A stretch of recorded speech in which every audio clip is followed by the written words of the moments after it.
ఒక్క కోడ్లో మరి 100 ఎర్రర్లేంటి మావా?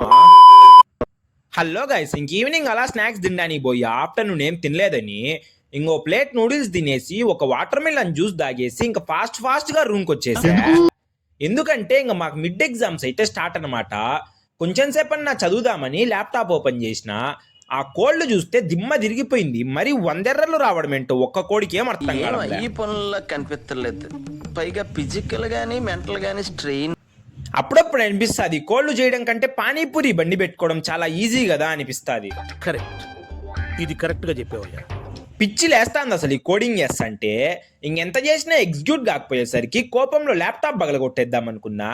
కానీ మా ఇంట్లో నాకు ఫీజు కట్టడమే ఎక్కువ, ఇంకా మళ్ళీ కొత్త ల్యాప్టాప్ ఏం కొనిస్తారులే అని ఆగిపోయినా భయంతో. ఇంకా మీ కష్టం పగవాడికి కూడా రాకూడదు గురుగారు. మరేరా కింద మీద పడి ఒక కోడ్ అయితే ఎగ్జిక్యూట్ అయింది. ఇంకా లాస్ట్కి ఏమైనా అన్ని ఎర్రర్ల తర్వాత ఒక్కసారిగా కోడ్ ఎగ్జిక్యూట్ అయితే ఆ హ్యాపీనెస్ వేరే లెవెల్లో ఉంటుంది. బీటెక్తో మామూలుగా ఉండదు, దూల తీరిపోద్ది.